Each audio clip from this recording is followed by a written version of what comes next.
What's happening, folks? Welcome back to Celtic Fans TV. It's a post-match pint here from Malone's Bar in Glasgow. We're here to talk about Celtic 2, Ross County 1, as Celtic moved 9 points clear at the top of the Scottish Premiership. I've got Kenny with me. You know where Malone's is, it's on Circular Lane. If you're in this area, come in for a beer. We're on the roof, as we always are. Kenny, that one today, vitally important to get the points, of course, and move 9 clear, but what do you make of it? Well, it was another anxious, VAR, error-ridden, stressful 90 minutes, something we probably thought we wouldn't experience at home to Ross County.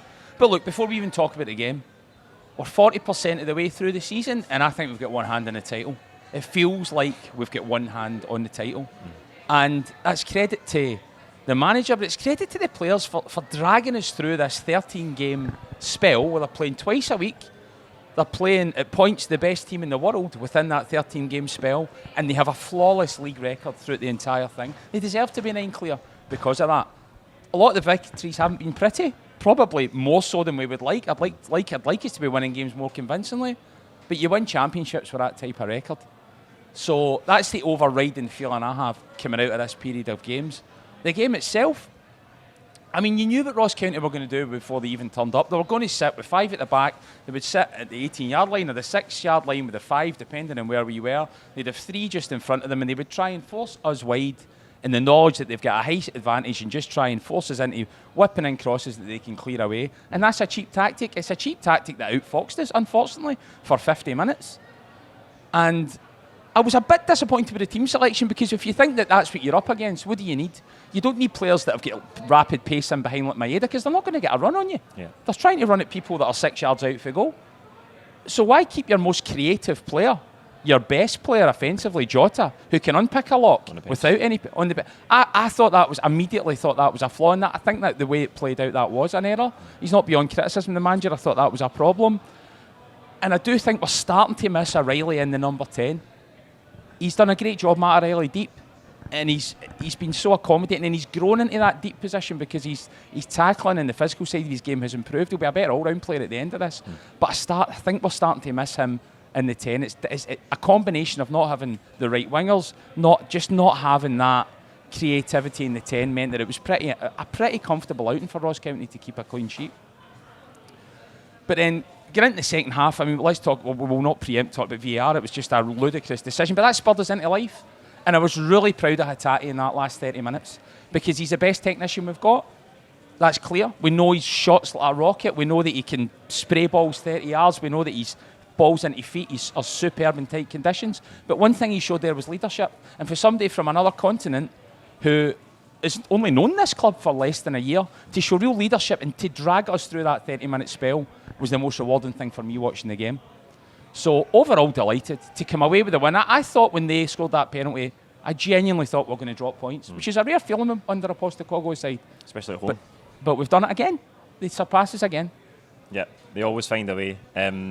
You touched on the changes to the team there, and that's been a theme throughout this period.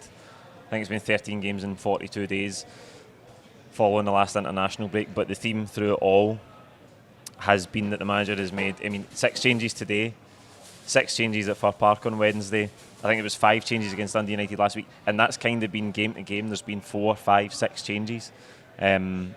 He's really used the squad. It has been a demanding period for the players, and he is playing with risk a wee bit there. And obviously we've looked a bit flat on our feet in the last three games, but we've got the points, and I think the squad deserves credit for that, because if you cast your mind back to that St Mirren game, we were thinking, hold on a minute, maybe we don't have the depth we think we have, because we came out with a 2-0 defeat. But the squad, albeit there's been some not very scintillating performances, they've got results despite the fact there's been constant change game to game.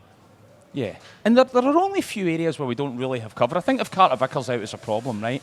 I don't think we've really got a lot of cover in there. I think if Greg Taylor's out, Burnaby's not necessarily a replacement in there in a pressure game, right? So there are little pockets, but broadly we have a lot of cover, particularly in forward areas. Giacomakis can come in for Kyogo. Wide players, we've got loads of options. But Postecoglou has been pretty brave. I mean, he's been really experimental with his lineups. Very. In my own view, too experimental. Sometimes I've been driving to the game thinking, what this is far too aggressive. Why drop people? Why are these players in the bench? But who am I? he's won every single game. So I think that's and that's something that last season we didn't really see a lot of because he didn't have that luxury. He didn't have a squad of 22 quality players. He was forced to play either kids when we were barren or his best 11.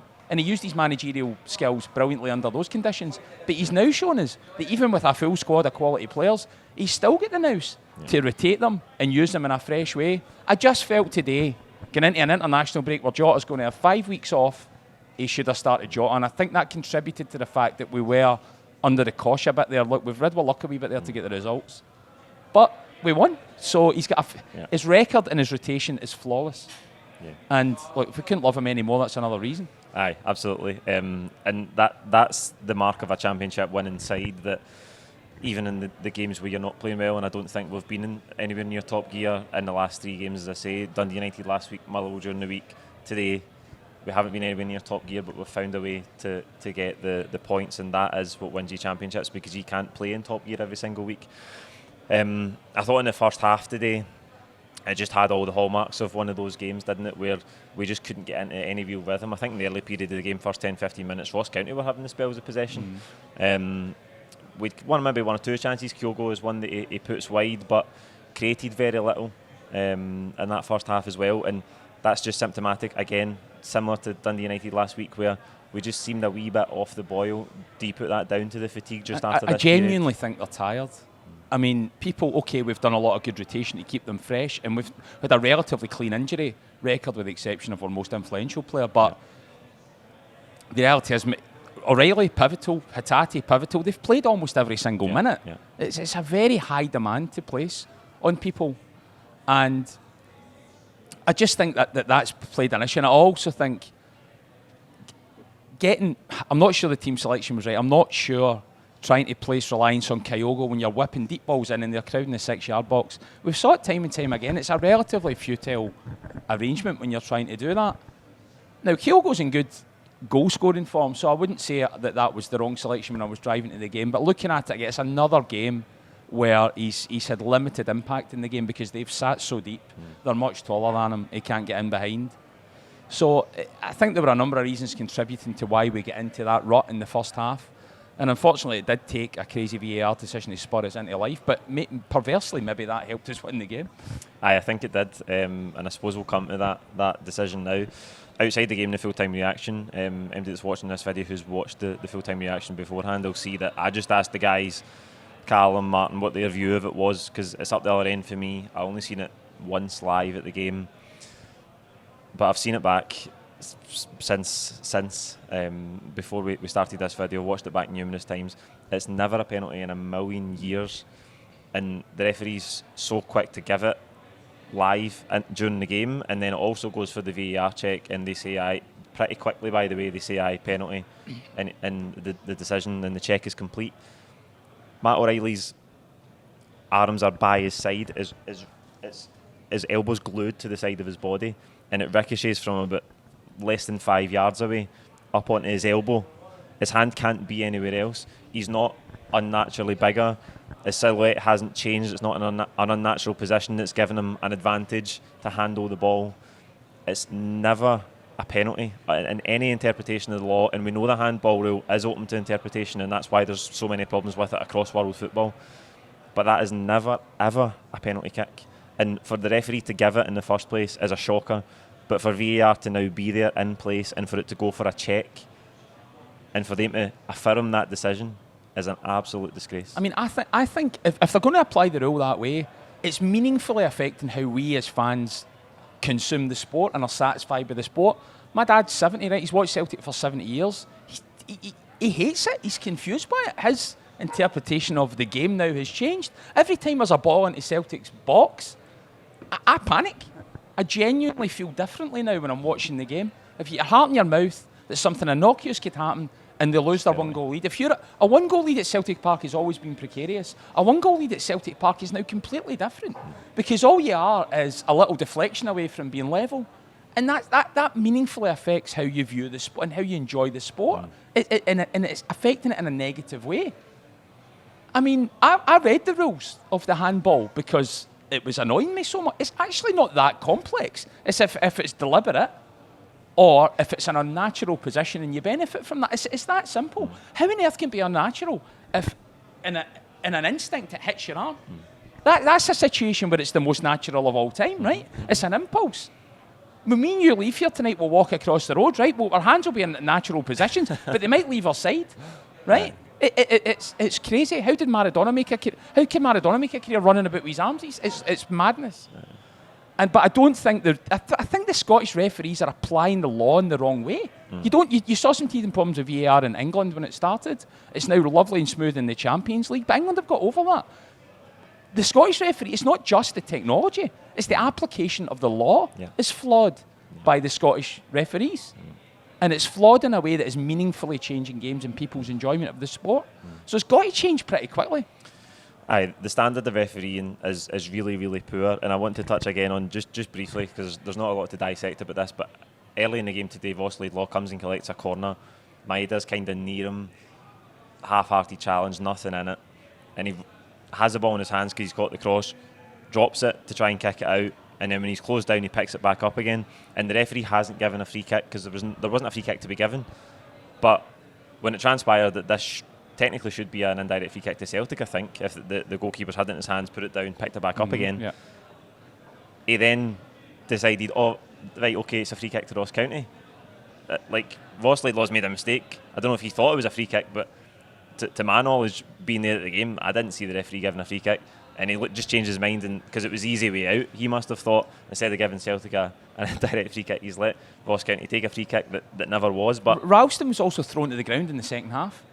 I don't know if you remember that, right? You're watching the games like Ralston was literally thrown to the ground in the second half. Huge appeal, VAR dismissed it. We sound bitter, right? Because we're in Celtic Fans TV talking about Celtic being penalised. We're not. No. You and I are objective about these things. It is ridiculous the frequency in which Celtic have been hit with wrong decisions since VAR's been introduced, and the fans are at a limit with it now. It's a big problem. It is a big problem, and throughout, I mean, this channel's been going for 4 or 5 years, and I've never ever wanted to make videos and spend the vast swathes of them talking about the referees or talk about a grand conspiracy against Celtic, but the decisions that have gone against Celtic since VAR came in have been an absolute disgrace. And it seems like game after last week against Dundee United, we have a handball again, which, okay, Bernabei's arm's high, but he's not even looking at the play, he's got no idea what's happening. It's never a penalty. Again, VAR's there. Today we got another handball penalty given against us, and every time, like in every Celtic game I've watched, every time the ball has touched a hand in the box, it's been a penalty since VAR arrived, except from when it was for us at Tynecastle. That is the facts of the matter. There's absolutely no getting away for that. And I think that the Michael Smith one at Tynecastle is the most clear of all of those. It's nothing like that Matt O'Reilly one today. Yeah, it and was unnatural when he had made his cell bigger. Aye. And okay, it's a different referee, different VAR. I think it was David Dickinson that was the VAR referee today. So totally different refs, but surely they should be applying the law in the same way regardless of the game they're officiating. And that one today is never anywhere near a penalty, and it's given immediately. Live, the referee gives it immediately, despite the fact his arm's right in his body, it hits his elbow, there's nothing he can do about it. And then you have a game at Tynecastle where Michael Smith's blocked a pass by putting his hand out here, and the referee in play doesn't give it, and VAR dismisses it. It's a disgrace, an absolute disgrace. And Ange Postecoglou, who has never ever spoke about referees, he's getting drawn into it. He's getting drawn into it. He never talks to the fourth official. I don't know if you watch him much at the side of the pitch, but he never talks to a fourth official. It's very rare that he'll throw his arms up or be raging about a decision. He approached the referee at half time today. This is before the penalty decision, but I think it was to do with added time because Moritz Jens is down for about 2 minutes it takes him to go off the pitch. The Ross County physios are on at least twice in the first half because Ross County players are down for treatment, and he adds 1 minute on. Yeah, I know. Like, on the one hand, the standard is so poor, it's like you'd expect better for amateur referees, and I know they're part-time and they're not professional, but the standard is so poor. On the other hand, you've got this string of inexplicable decisions that have gone against Celtic in the last 4 weeks, and it's wearing on everybody. I think patience, and it's not VAR, it's not about VAR. The technology is the technology. It's the people who are in control of it and the people who are making the decisions. Rio Hatate, you talked about him. Brilliant today. Totally instrumental in turning the game for us. I think single-handedly. For that first goal, he commits about 3 or 4 Ross County defenders, stays so calm, takes it to the byline, still manages to pick out David Turnbull, who himself was really composed, by the way, to take a touch and just stab it with his left foot. I think goes through Laidlaw's legs. But Hatate, again, back end of last season, really tiring towards the end of games because he'd come off the back of a season in Japan.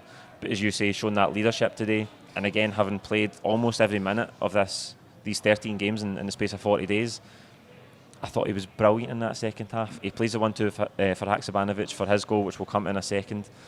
But I just thought he dragged us. He dragged us over the line today, took the game by the scruff of the neck, and showed a level of maturity that we've probably not seen from him. Obviously, as you said, flashes of brilliance all the time. You can see his qualities, but people are really hard on him because he gives the ball away a lot.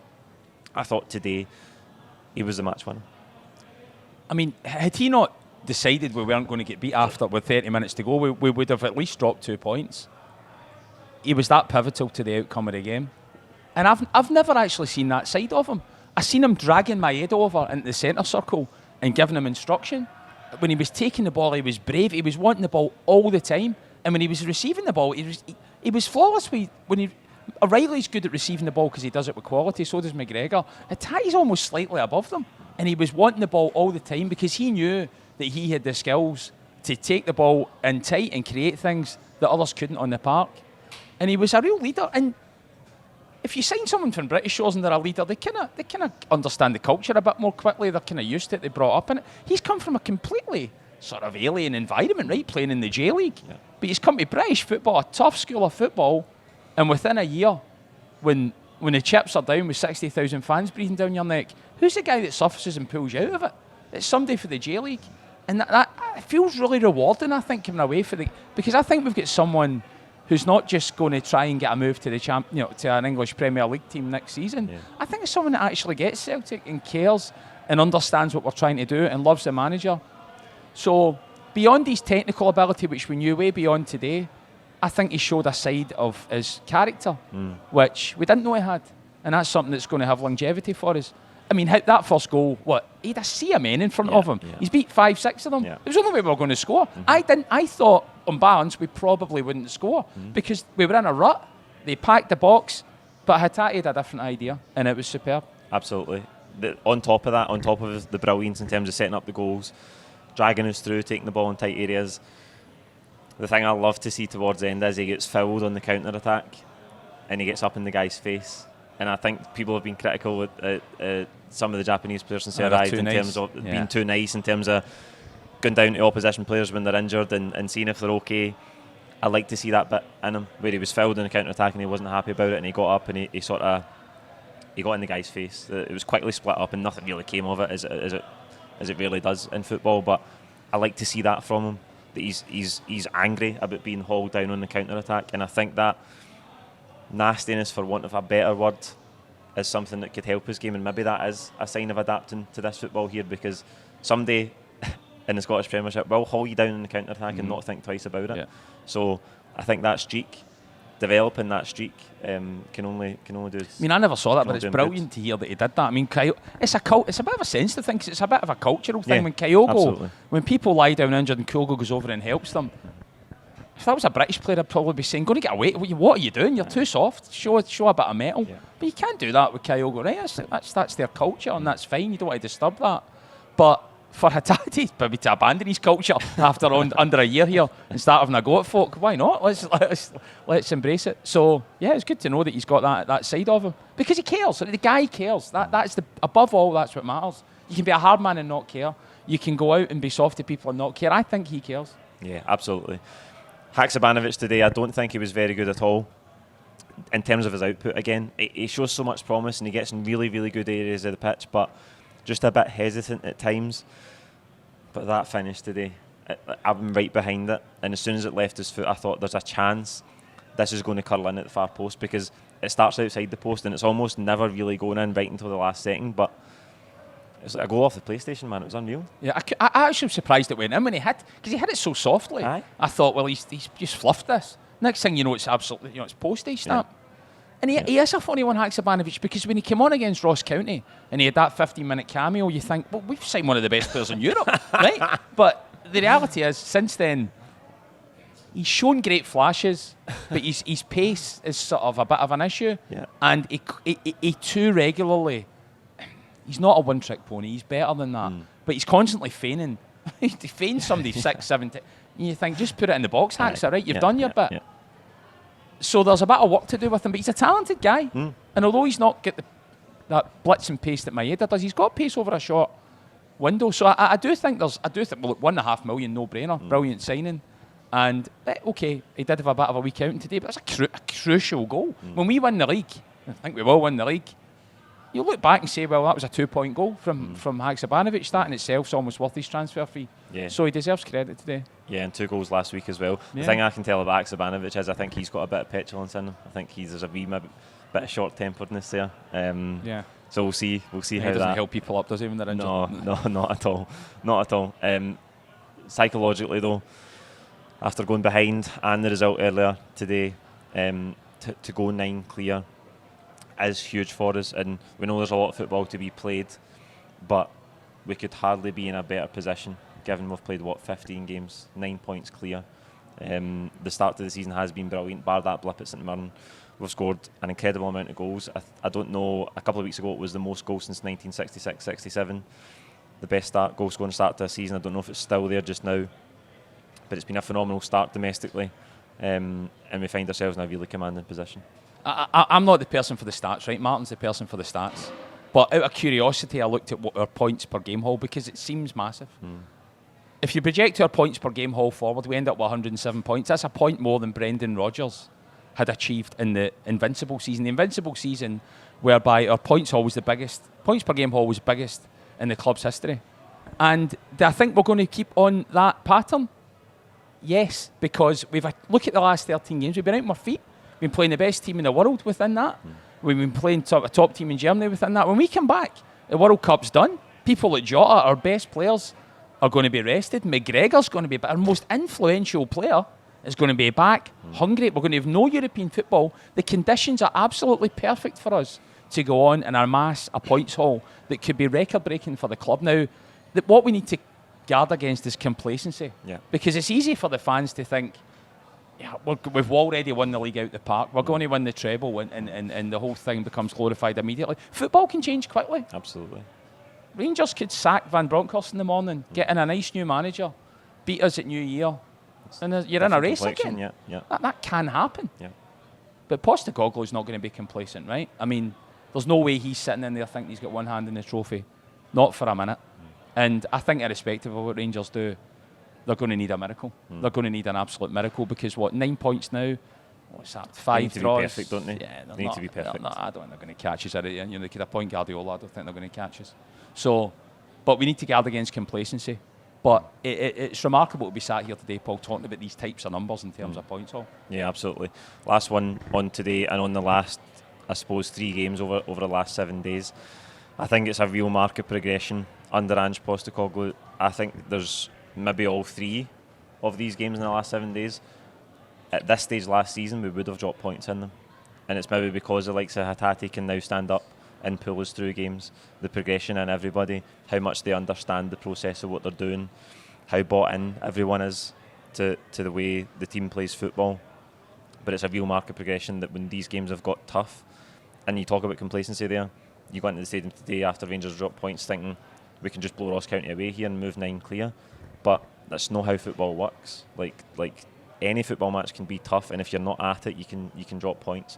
We came through it today. We came through it in the last 3 games in the last 7 days where we've not been at our best. But I think that is the true mark of progression, that right now this team is doing enough to win. It finds a way, regardless. I mean, I'm 40 years old. I've watched Celtic my whole adult life.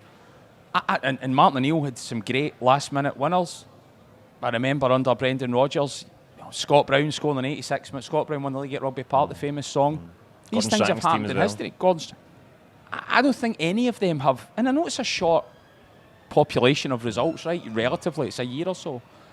I don't really think any of them would have the frequency of grinding out results like Postecoglou's side. It genuinely surprises me that on every occasion where we've been a goal behind, where teams have equalised in injury time or the 86th minute, that we still get 3 points. It's like a little miracle every time. So I think in my lifetime, it's the most resilient Celtic side I've ever seen. And it might be a bit premature and maybe a bit dismissive to say that because we've watched other teams over a longer period of time. But that's the biggest testament and hallmark you can pay to the manager, because that's a mentality thing. It doesn't matter about your skill if you concede a goal and equalise on injury time. Winning the game from that position is about your mindset. Yeah. And he's distilled that throughout the team. That can't just be with 2 or 3 men. That's with 11 men. Yeah. And that's the most magical thing, I believe, about this side. Yeah, absolutely. There you go. We'll finish there.